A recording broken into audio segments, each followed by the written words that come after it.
Siswa teman-teman pemata PA kita pada minggu ini diambil dari naskah kitab 1 Tawarikh 29 ayat 20 sampai 30. Ini kita juga bisa lihat dari kitab bahasa karo kita Sada Kronika 20 Siwa ayat 20 sah 30. Nah, di sini kita juga dituntut pemata agar yang pertama mampu menjelaskan proses regenerasi sesuai dengan teks. Yang kedua, mampu melakukan proses regenerasi dalam kepengurusan permata.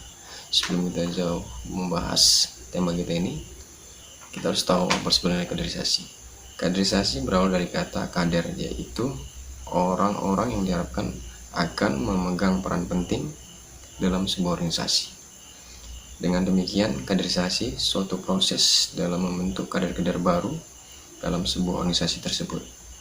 Nah, dari teks kita tadi kita bisa juga belajar dari Nabi Daud, di mana di kepemimpinan Nabi Daud pada masa itu Nabi Daud menjadi pemimpin yang berjaya. Dia berhasil menaklukkan bangsa-bangsa lain sehingga bangsa Israel menjadi bangsa yang besar dan segani. Namun ada satu keinginan yang tidak bisa diwujudkan, mendirikan bait suci di Yerusalem.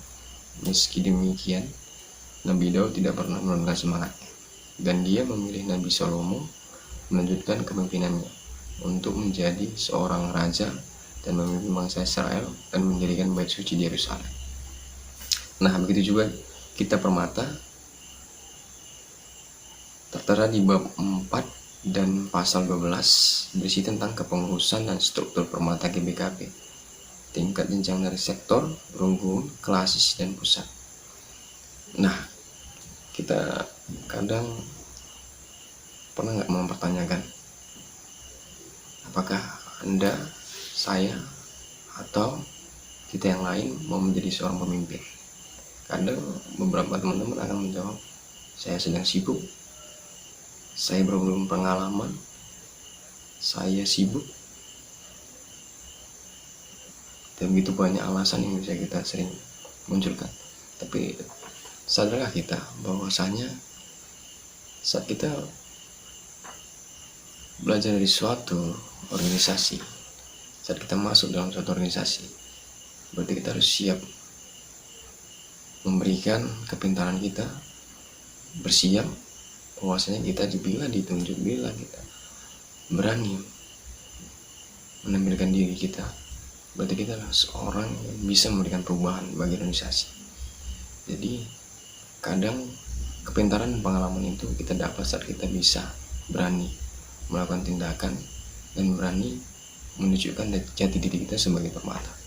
Jadi buat teman-teman, menjadi seorang pemimpin itu kalau tidak dimulai tidak akan bisa. Kalau tidak dicoba, tidak akan pernah bisa tahu bagaimana seorang pemimpin itu bisa berpikir kritis, memberikan tindakan yang bisa diterima masyarakat, diterima oleh organisasi kita, baik di runggun, di klasis, entahpun nanti itu di permata pusat. Jadi mari teman-teman, selagi kita masih muda, mari kita memberikan dampak yang positif, memberikan ide pola pikir kita yang luar biasa dalam organisasi ini. Jadi ketika teman-teman permata, anggota permata menjadi kepengurusan, menjadi seorang pengurus, tidak akan ada ragu lagi. Jadi buat teman-teman mulai bertanya kepada senioran, begitu juga kepada teman-teman yang sudah tahu beberapa organisasi di luar sana. Jadi banyaklah sharing, karena ilmu itu tidak ada habisnya, ilmu itu tidak ada kata terlambat. Jadi mari kita mulai dari sekarang tetap percaya bahwasanya Tuhan itu sudah memilih kita sebagai pemimpin, walaupun sebenarnya kita ini belum terpilih menjadi seorang pemimpin. Di suatu saat nanti teman-teman yang belum pernah jadi pemimpin akan dipilih. Jadi percayalah, saat Tuhan memilih kita, ada hal yang baik, ada hal yang luar biasa nanti akan diberikan Tuhan kepada kita. Jadi mungkin kesimpulan dari tema kita ini, tidak ada kata terlambat untuk mencoba. Saat kita mulai mencoba, kita akan tahu bagaimana suatu hal, pengalaman yang besar yang kita dapat, itulah akan menjadi pelajaran bagi kita nanti. Sebagai kelak, kita akan bisa membahagiakan dan membuat orang lain menjadi luar biasa. Mungkin itu kata dari saya, dimana tadi kata saya yang kurang tepat, saya minta maaf. bujur rasa menjujur kita kaya. Shalom.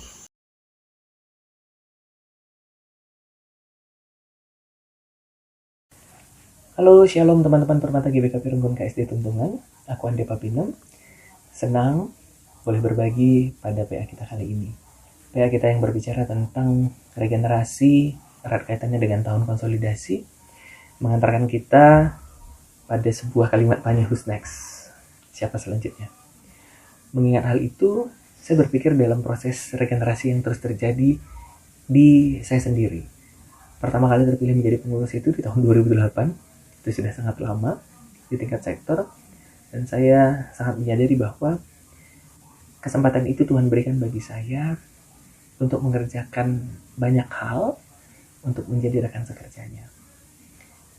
Dan kata ya untuk menjadi pengurus yang saya lontarkan juga mengantarkan saya untuk bertemu orang baru, untuk bertemu dengan orang yang jumlahnya juga tidak sedikit, secara bertahap. Hari ini sudah 2020 dan saya pikir sudah banyak sekali orang yang saya temui. Sebelumnya saya belum pernah temui, tapi ternyata saat ini sudah menjadi rekan pelayanan saya, bahkan rekan kerja saya. Pengalaman juga untuk mengurus banyak kegiatan-kegiatan dari skala yang cukup kecil hingga skala yang sangat besar, itu juga bagian yang saya dapatkan di Permata GBKP. Kesempatan-kesempatan itu datang, diberikan Tuhan bagi saya untuk saya kerjakan.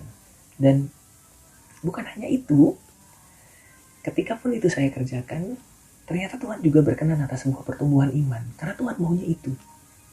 Tuhan mau setiap orang yang bergabung di dalam pelayanannya, agar dia juga bertumbuh imannya. Ini yang menjadi yang sangat luar biasa bagi saya. Sehingga saya yakin dan percaya, hidup saya hari ini juga adalah sebuah pengaturan yang datang daripada Tuhan. Kalau ditanya, dan kalau boleh mengulang pun, apakah saya mau tetap menjadi pengurus Permata GBKP? Jawabannya ya. Saya tetap mau jadi pengurus Permata GBKP. Karena ini sebuah pengalaman yang menarik bagi saya yang menurut saya sendiri ini banyak sekali memberikan pengalaman baik bagi kehidupan saya. Luar biasa. Jadi kalau ada pun saat ini teman-teman yang masih ragu untuk bergabung dalam komunitas ini, gak usah jauh-jauh berpikir soal apakah aku nanti akan jadi pengurus atau tidak. Tapi bergabung di dalamnya, memberi diri bagi Tuhan, itu adalah hal yang luar biasa. Kita akan merasakan dampaknya bukan hanya soal orang lain yang kita atur, tapi sebenarnya kita juga. Karena ada banyak tuntutan-tuntutan yang juga harus kita kerjakan, sehingga membuat kita juga bertumbuh kedewasaan kita, iman kita. Dan buat teman-teman yang saat ini juga sudah menjadi pengurus, mari jangan sia-siakan kesempatan ini. Pernahkah Anda berpikir bahwa ketika Anda menjadi seorang pengurus dalam sebuah pelayanan di gereja, itu berarti Allah sedang melibatkan Anda dalam rencana kerjanya yang begitu luar biasa. Untuk menghadirkan kerajaan Allah di dunia ini, Anda dipilih, Anda dipercayakan, Anda diperkenankan untuk mengerjakan ini. Sehingga saat ini, kalau itu sudah menjadi bagiannya teman-teman, atau ada saat ini yang berencana, nanti kalau ada pemilihan aku mau mengajukan diri, teguhkanlah hatimu. Bahwa Tuhan sedang berkenan di dalam hidupmu, maka berikan yang terbaik bagi dia. Nggak akan semua yang kamu layani, nggak akan semua yang teman-teman layani seperti yang teman-teman mau. Pasti akan ada duka cita, pasti akan ada kesulitan. Tapi Tuhan nggak akan pernah tinggalkan.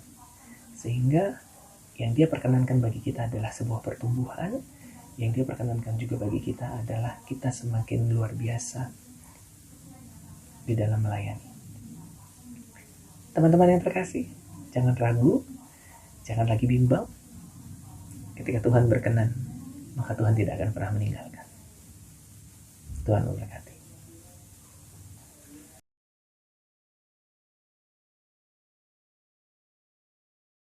Shalom Manbandu, agi-agiku Permata Karmenia, Runggun KSD teman-teman.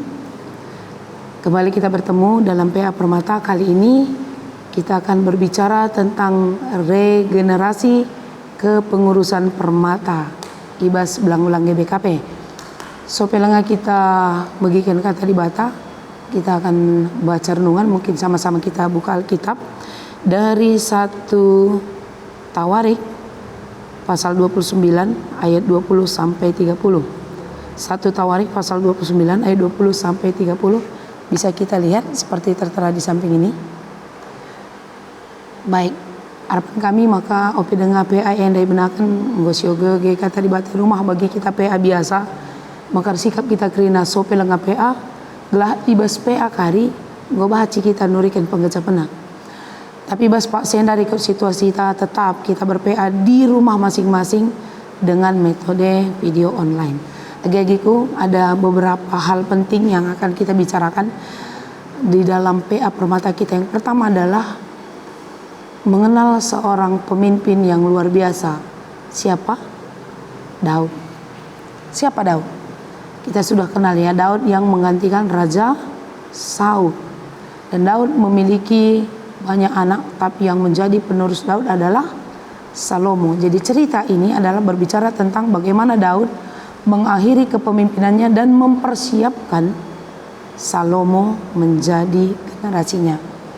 Agi-agiku Permata usur li kendala bas gereja anta. Lid pemimpin buat siakap kelemahan kekurangan nasi pandangi. Entah siang kange kelemahan nama kasih pandangi entah lang. Sebab setiap orang memberikan masukan belum seutuhnya karena dia paham. Ada yang mengkritik karena dia paham. Tapi ada yang mengkritik dalam ketidakpahaman dan itu sangat berbahaya. Seseorang yang berani mengkritik atau memberikan masukan berarti dia paham apa yang sedang ia kritik. Tapi dili jelma mengkritik lah yang kana bahayan kang ia asasi kritik ne. Maka hati-hati. Sebenarnya orang yang bisa mengkritik dan memberi masukan adalah orang-orang yang sangat istimewa dan bijaksana. Maka manbandu kerina pengurus PADIDAT kritikan atau masukan dari teman-teman atau dari pihak manapun, anggaplah bahwa mereka sudah mempelajari apa yang sedang Anda kerjakan. Positif nama G. Maka selanjutnya mari sinan kita lihat Salomo ini apa kelebihannya. Salomo adalah seorang panglima, seorang raja yang luar biasa yang punya banyak strategi. Kenapa? Karena dia hidup bersama dengan Tuhan. Salomo sudah menaklukkan banyak kerajaan-kerajaan di sekitarnya dan menundukkan bangsa-bangsa di luar bangsanya, dan tiba saatnya ia harus mengakhiri masa kepemimpinannya. Jadi Salomo enda beluhia. Sebelum ia tidak memiliki kekuatan dan kemampuan, lebih dipersiapkan. Kita mon baik di gereja, baik di masyarakat, di tempat kerja, nggo pejel melanai situhuna bas jabatena ia tena lalap merban. Sudah pensiun pun marah dia pensiun. Makanya ada istilah MPP ya, masa persiapan pensiun. Kenapa? Supaya sebelum pensiun dia sudah mempersiapkan diri. Ketika pensiun dia tidak kena penyakit post-power syndrome. Apa itu post-power syndrome? Ketidakmampuan meninggalkan pekerjaan karena tidak dipersiapkan. Jadi pensiun harus dipersiapkan. Begitu juga dengan kepengurusan Permata. Jangan takut ketika tidak jadi pengurus, tapi bekerjalah dengan sangat maksimal ketika Anda jadi pengurus. Maka kencakam pagi masuk masa-masa pemilihan, ketika masih terpilih itu sangat baik. Dan ketika kita juga tidak masanya lagi untuk dipilih atau mungkin tidak terpilih, orang-orang yang menggantikan kita sudah tahu apa yang harus ia kerjakan.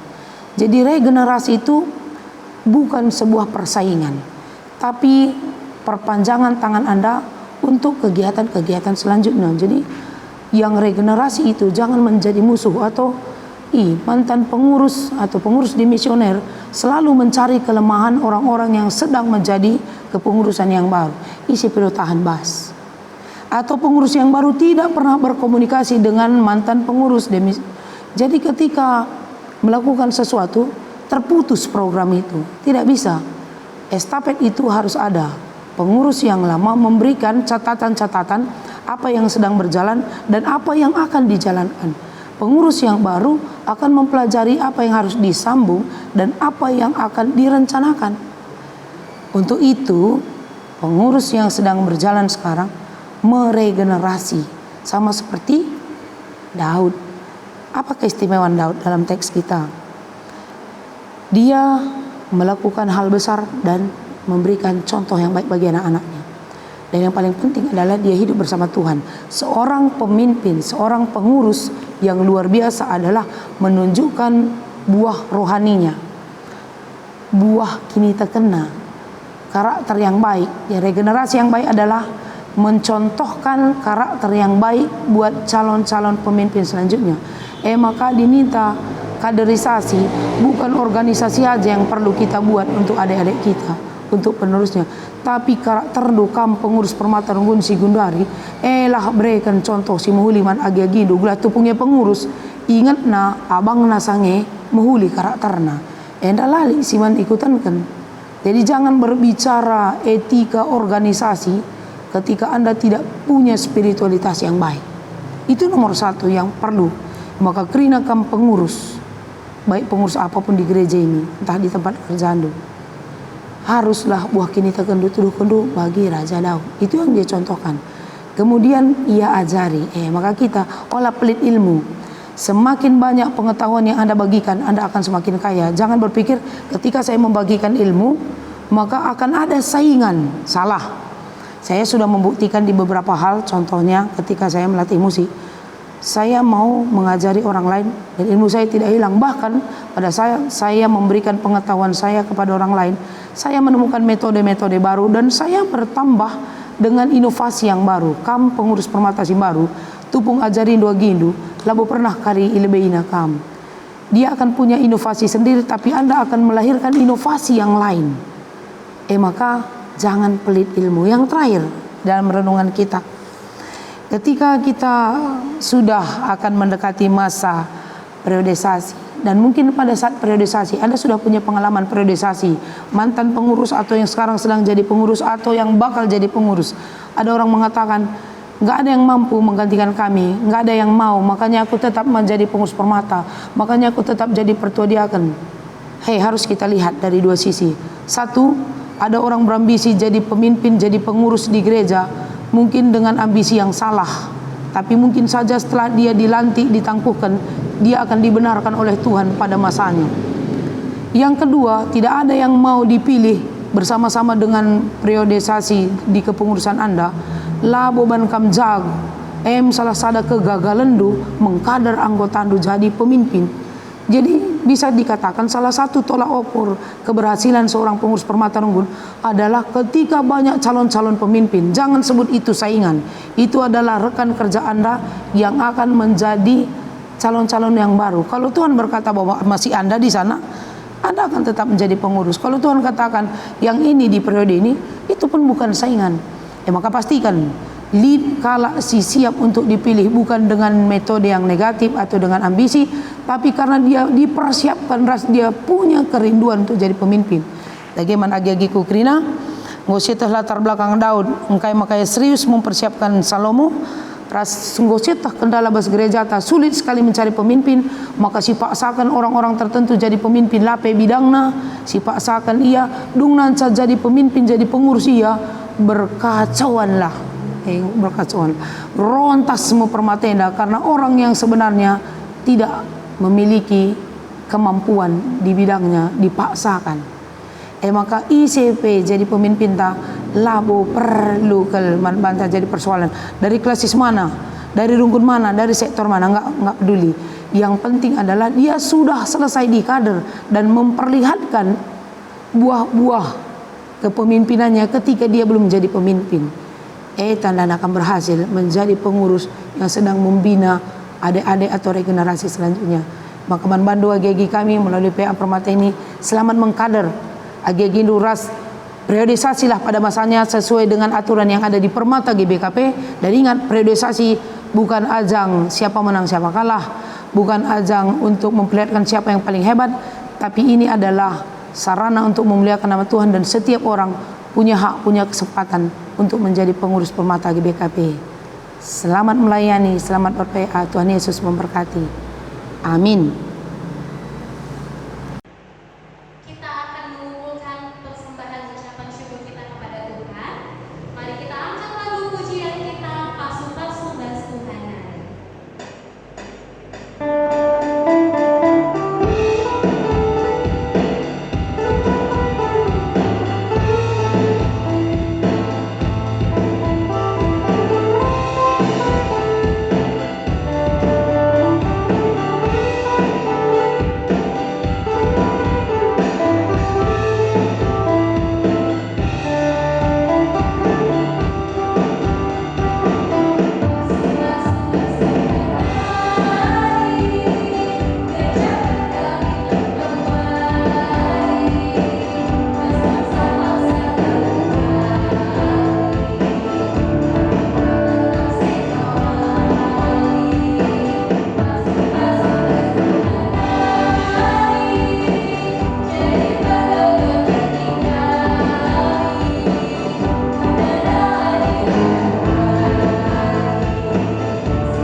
Yesus.